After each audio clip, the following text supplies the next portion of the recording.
ద్వాదశ రాశుల్లో ఒకటి సింహరాశి. సింహరాశి వారికి ఇప్పుడున్నటువంటి 2026 సంవత్సరం ఆరంభమైన తర్వాత శని భగవాన్ యొక్క అశుభ దృష్టితో కొంతమేర ఉన్నారు. అలానే సింహరాశిలో ఉన్నటువంటి కేతు, ఆపోజిట్ సైడ్ కుంభరాశిలో ఉన్నటువంటి రాహు, వీరైతే కనుక ఇప్పట్లో మారేటట్టు కనిపించట్లేదు. ఇకపోతే వాతావరణం చూసినట్టయితే కనుక ఇప్పుడు వృషభ రాశిలోకి ఏర్పడినటువంటి శుక్రుడు, ఈ శుక్రుడు వృషభ రాశిలో 14వ తారీఖు వరకు, ఎప్పుడు మే 14 వరకు, మే 14 నుంచి నెల చివరి వరకు కూడా మిథున రాశిలో సంచరిస్తూ ఉంటారు. వీరి వెనకనే వస్తూ ఉన్నారు రవి భగవానుడు. కాబట్టి ఇక శుక్రుడు నీచలోకి వెళ్ళేదానికి అర్హతగా ఉన్నారు. ఇక రవి వెనకమాలే ఉన్నప్పుడు శుక్రుడు ఎంత పెద్ద ఉచ్చంలో ఉన్నప్పటికీ కూడా నీచలో ఉన్నట్టే లెక్క. అప్పుడు మనకి శుక్రమోర్జమి అంటారు. ఈ శుక్రమోర్జమిలో ఎలాంటి శుభకార్యాలు కూడా నిర్వర్తించకూడదు. శుభకార్యాలు అనగా బారసాల, అన్నప్రసన, గృహప్రవేశం ఇవి కాదు. శుభకార్యాలు అనగా ఒడుగు, ఉపనయనం, పెళ్లిళ్ళు ఇలాంటివి చేయకూడదు. బంధానికి బాంధవ్యాలు నెలకొల్పేలాగా చేయకూడదు. సింహరాశి వారైనా మరి ఇతర రాశి వారైనా ఇది చేయకూడదు. ఇకపోతే అన్నప్రసన లాంటివైనా, పుట్టినరోజులు లాంటివైనా చేసుకోవచ్చు. దానితో పాటుగా మూలిగే దాడిగా పడినట్టుగా జ్యేష్ఠ మాసం వస్తుంది, అధిక జ్యేష్ఠ మాసం వస్తుంది. కాబట్టి ఇక ఇంట్లో ఎవరైనా సింహరాశిలో పుట్టి పెద్దవారిగా ఉన్నారా అంటే హైట్ లో కాదండి, ఇంట్లో ఎవరైనా పెద్ద సంతానంగా ఉంటే వారికి ఏదో గండం అయితే కనబడుతోంది, కొంచెం జాగ్రత్త వహించుకోవాలి. చేసేటువంటి ప్రయాణాలైనా, ఇంట్లో ఉన్నటువంటి బంధుమిత్రుల నుంచైనా, సోదరిమూల భావం నుంచైనా సరే మీ మీద ఏదో దండెత్తబోతున్నారండి. ఆస్తి తగాదాలు కావచ్చు, అంతస్తుల విషయంలో కావచ్చు, మీకున్న పేరు ప్రఖ్యాత పోవాలని చెప్పేసి అని బంధుమిత్రుల నుంచి మీ మీద చూపించేటువంటి చెడు వేస్తున్నారు, లేదా మీ మీద ఏదైనా చెడు క్రియలకు కూడా చేయించడానికి కనిపిస్తున్నారు. సింహరాశి వారు ఎవరైనా ఉన్నారా, కొంచెం జాగ్రత్తగా ఉండండి. మీ మీద ఏదో అష్టదిబ్బందులు కానీ, ఏదైనా చేతబడి లాంటివి కానీ, ఏదైనా హిప్నాటిజం, బ్లాక్ మ్యాజిక్ లాంటివి కూడా జరిగే అవకాశం ఉంది. ఇది పోయిందా అనుకుంటే బయట వారు ఎవరో మీ మీద కన్నేస్తారు. మీరు చాలా మంచివారండి, మీరు చాలా మర్యాదస్తులండి, మీరు ఏదైనా సహాయం చేయగలరంట అని చెప్పేసి అని మిమ్మల్ని పూర్తిగా గ్రిప్ చేస్తారు. మిమ్మల్ని పూర్తిగా గ్రిప్ చేసేసి వారి యొక్క అవసరానుసారము మిమ్మల్ని వాడుకొని ఇస్త్రీ రోడ్డు మీద పడేస్తారు. ఇదైతే మాత్రం సింహరాశి వారు తర్వాత ఇంకా ఆలోచించుకునేది ఏమి లేదు. మనం భయపడటం, బాధపడటం, భంగపడటం, ఇబ్బంది పడటం, లేదా ఒంటరిగా అయిపోవటం, దీన్ని మించిన పోయేదైతే ఏం లేదు. కాబట్టి చేసుకున్న భార్య, చేసుకున్న భర్తే మీకు దైవంతో సమానం, వారితో మాత్రమే మీరు కొనసాగించాలి. ఇక ఇలాంటి ఎఫ్ఐఆర్స్ కానీ, ఇలాంటి ఏదైనా ఉంటే గనక, అక్రమ సంబంధాలు లాంటివి ఉంటే గనక ఖచ్చితంగా మీరు ఇబ్బంది పడేదానికైతే ఈ మాసంలో బాగా కనపడతా ఉంది. ఎందుకంటే శుక్రుడు మీకు ఉచ్చలో ఉన్నప్పటికీ కూడా నీచంగా ఉన్నాడు. ఉచ్చలో ఉన్నప్పటికీ రవి భగవాన్ వల్ల నీచంగా ఉన్నాడు. కాబట్టి మీకు కేతు ఒక దృష్టి కూడా ఉంది, అలానే శని భగవాన్ అశుభ దృష్టి ఉంది. ఇవి చూడండి మీకు ఎలా ఉంటుందంటే గనక వెనక నుయ్యి ముందు గొయ్యి, ఇదే పరిస్థితి ఉంది. కాబట్టి చాలా అంటే చాలా జాగ్రత్తగా ఉండాలి. కొత్త వాహనాలు కొంటాను, ఇల్లు కొంటాను, నా దగ్గర డబ్బు ఉంది అనుకుంటే రేపటి రోజున మిమ్మల్ని చూసే నాదుడు ఎవ్వరు ఉండదు. సింహరాశి వారు కొంచెం ఇలా చెప్తున్నారు అనుకోకపోతే అన్ని నెగిటివ్ గానే ఉన్నాయి కదా గురువు గారు అంటారేమో. నెగిటివ్ ఉన్నప్పుడు నెగిటివ్ గానే ఉంటాయి. దీంట్లో సగం మాత్రమే నేను చెప్తున్నా, ఇంకొక సగం అయితే మీరు అనుమతించాల్సింది తప్పదు. కాబట్టి మీకు అన్ని రకాలుగా కూడా ముందుకు వెళ్ళేదానికి కూడా పరిహారం ఇస్తా, దానికి కూడా ఉంటుంది. కానీ మీరు చేసేటువంటి యాక్టివిటీస్, మీరు ముందుకు వెళ్ళేటువంటి చూపు, మన అనుకొని ఎవరికైనా సహాయం చేయొచ్చు, కానీ అడిగేటువంటి సహాయం చేయకూడదు. అంటే మళ్ళీ తిరిగి మీరు అడిగేంత సహాయం ఎవరికి చేయకండి. దాని వలన మీకు శత్రువులు కూడా ఎక్కువయ్యేటువంటి యోచన కనపడుతుంది. కాబట్టి సింహరాశి వారు మీ గోచార ప్రకారంగా కూడా చూసుకున్నట్టు, అలానే మీకు దశాంతర దశలో కనుక శుక్రుడు దశ నడిచినా మీకు ఇక్కడ చాలా వరకు ఇబ్బంది కనిపిస్తా ఉంది. కొత్తగా పెళ్లి చేసుకోవాలనుకున్న వారు, లవ్ మ్యారేజ్ చేసుకోవాలనుకున్న వారు ఖచ్చితంగా పోస్ట్ పోన్ చేయండి.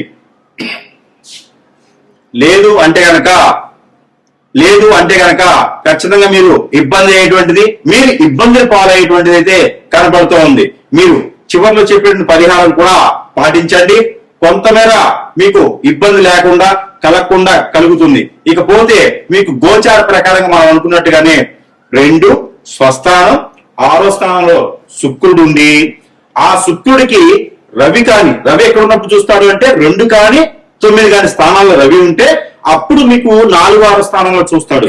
అలా ఉండి లేదా శని 4లో కానీ 6లో కానీ ఉన్నాడు మీ గోచర ప్రకారంగా, లేదా చంద్రుడితో కూడినటువంటి శని ఉన్నాడంటే ఖచ్చితంగా మీకు ఈ శుక్రుడికి సంబంధించినటువంటి ఇబ్బందులు తప్పవు అనేది తెలుసుకోవాలి. ఇకపోతే ఇలాంటి సమస్యలు ఉన్నప్పుడు పరిష్కారం ఖచ్చితంగా కావాలి కదా, ఈ పరిష్కారం మీకోసం.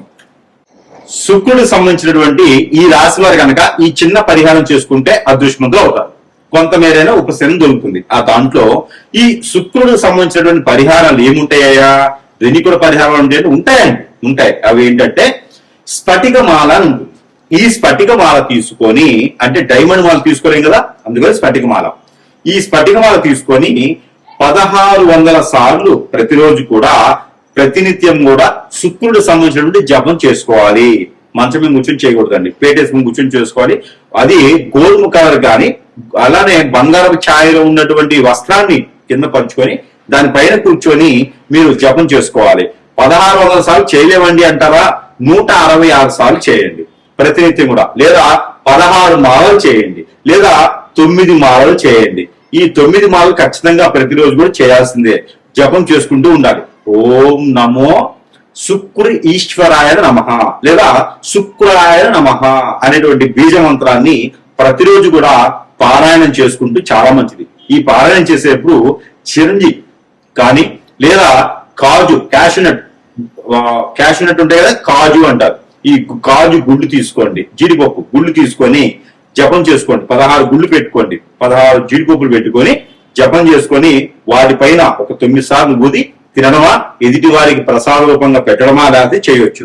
అలానే మీకు పాలలో కుంకుమ పువ్వు తేనె వేసి దీంట్లో తవలపాకులు మిక్సీ పట్టి ఆ ఒక పేస్ట్ ని దాంట్లో వేసి, అలానే తులసి ఆకులు వేసి, అలానే ఇంకా దాంట్లో ఈ యొక్క పన్నీరు వేసి మీరు సుబ్రహ్మణ్య స్వామికి అభిషేకం చేయండి. లేదా నవగ్రహాల్లో శుక్ర గ్రహం ఉంటుంది, ఆ శుక్ర గ్రహానికి అభిషేకం చేయండి. ఇంకోటి ఈ పరిహారం తప్పకుండా ప్రతి ఒక్కరు చేయాలి. ఏమిటంటే గనక మీకు నచ్చినటువంటి సెంట్ గాని అత్తర్ గాని పర్ఫ్యూమ్ గాని ఉంటాయి. ఇందులో ఏదైనా మీకు నచ్చినటువంటి ఫ్లేవర్ తీసుకొని శుక్రుడు మీకు యోగించాలి అంటే గనక మీరు వేసుకున్నటువంటి వస్త్రాల పైన అది కొంచెము అప్లై చేసుకోండి, లేదా స్ప్రే కొట్టుకోండి. అప్పుడు మీకు శుక్రుడు మీతోనే ఉంటారు, శుక్రుడు మీతో వస్తూ ఉంటారు. ఇకపోతే ఏదైనా అమ్మవారి ఆలయంలో ముడుపు కట్టండి. అంటే గోధుమ ఛాయలో ఉన్నటువంటి కలర్తో ఉన్నటువంటి ఏదైనా వస్త్రం తీసుకొని దానిలో జాజికాయలు 2, పసుపు కొమ్ములు 2, అలానే కరక్కాయలు 2, ఒక్కలు 2, తమలపాకులు 2, ఒక 56 రూపాయల డబ్బులు, ఒక కొబ్బరికాయ, అలానే మీకు కుంకుమ పువ్వు కొంచెం 10 గ్రాములు, కుంకుమ, పసుపు, గంధము ఇవన్నీ వేసి ముడుపు కట్టండి. ఈ ముడుపుని ఎక్కడైనా గ్రామ దేవతల ఆలయంలో కానీ లేదా ప్రాసిద్ధి చెందినటువంటి అమ్మవారి ఆలయంలో కానీ ఈ ముడుపుని సమర్పించండి. అలానే ఏదైనా అమ్మవారికి పొట్టు వస్త్రాలు సమర్పించండి. అలానే ఇస్కాన్ టెంపుల్లో అటుకులతో కూడినటువంటి తేనె వేసి అటుకులతో కూడినటువంటి పాలని నైవేద్యంగా సమర్పించేసి శుక్రుడికి సంబంధించిన దోషాలన్నీ కూడా పటాపంచలేకపోవాలి అని కొలుచుకోండి. ఇకపోతే మీరు ఎఫెక్ట్ చేయగలిగితే పెట్టుకోగలిగితే కనుక పింక్ కు సంబంధించినటువంటి డైమండ్, పింక్ కు సంబంధించినటువంటి ముత్యం పెట్టుకోవచ్చు. ఇది ప్రతి రాశి వారు కూడా పెట్టుకునే యోచన అయితే కనబడుతుంది.